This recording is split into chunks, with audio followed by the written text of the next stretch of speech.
On December 2nd, 2015, I was in front of a television set all day long.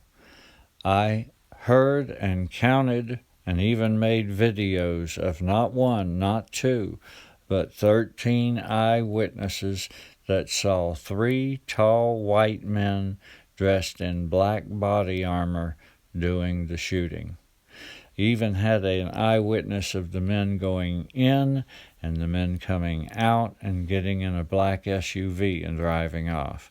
13 eyewitnesses, tall white men in body armor, and at about 5 o'clock in the afternoon, they morphed into a smaller Arab man and his even smaller 90-pound wife.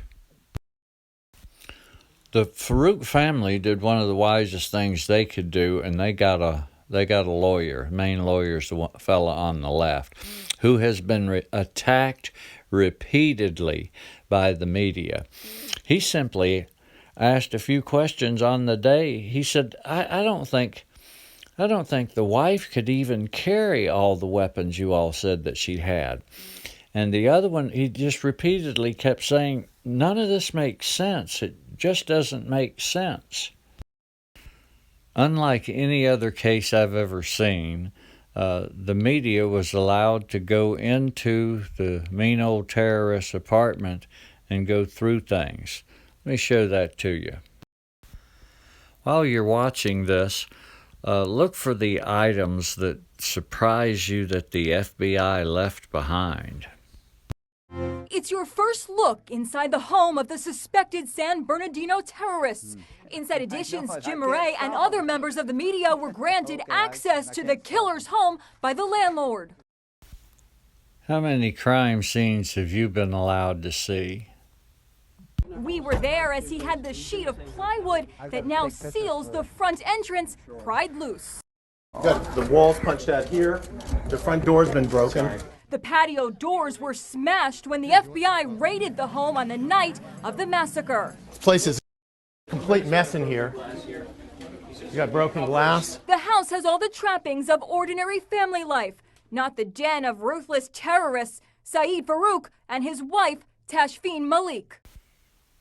Presently, no photo of the wife, eh? The couple, as you know, had a 6-month-old baby daughter. You can see some evidence of that still left behind. In the kitchen, the remains of an unfinished meal, indicating the killers may have left in a hurry. Any terrorist worth his weight is going to make a note on a calendar of the day of the attack. Interesting to note that there are 2 calendars here on this refrigerator, this magnet and this larger one here. Nothing whatsoever to indicate any planning for the December 2nd attack. I'm telling you, these are the mental giants that are bringing the information to you that you're basing your life on. In the upstairs bathroom, a treasure trove of family photos. There's not even a remote chance they'd leave a photograph. There are passport photos and an album of family photos. Passport photos. You're joking, right? What's fascinating about these pictures, they look like ordinary family pictures. In the baby's room, a crib filled with blankets and toys. Among these baby clothes inside the closet is you have these goodnight stories from the Quran. Israel's doing its best to generate hate for the Muslim world. There's always a Quran. All the hijackers had Qurans. All these mean old terrorists have got Qurans. This Arabic reader. In the parents' bedroom, spread across their bed, personal documents. They wouldn't leave behind documents of any kind. Social Security card. It's getting way stupid now. They left a Social Security card behind. Let me tell you about this Quran business. For reference, on 9/11, one of the hijackers' baggage didn't make it to the belly of the plane.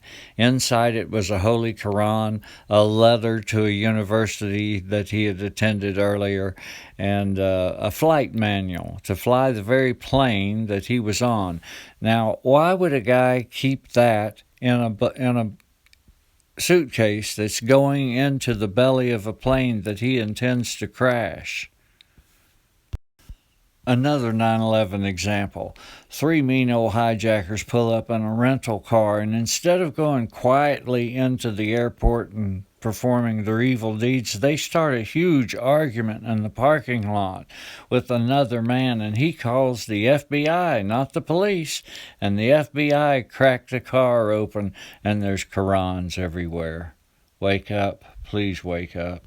2 copies of the Quran. Professor Pope, University of Illinois, Chicago, did a study on 305 suicide terrorists. He found that religion played no part in any of the attacks, and that the attack's motive had one thing in common: retaliation against the United States for bombing what they considered to be their homeland. Jim Murray found a bank statement showing a balance of almost $64,000. There's 1,000 reasons why the FBI wouldn't leave that behind. Quite a sum for a guy making $51,000 a year as a county health inspector. There are so many of this guy's neighbors and co-workers that said he was perfectly normal that they had to drum up a reason for the attack. Go look it up yourself. He says people made fun of his damn beard. It appears some of the money was wired into the account via Western Union. And law enforcement wouldn't want to take that with them.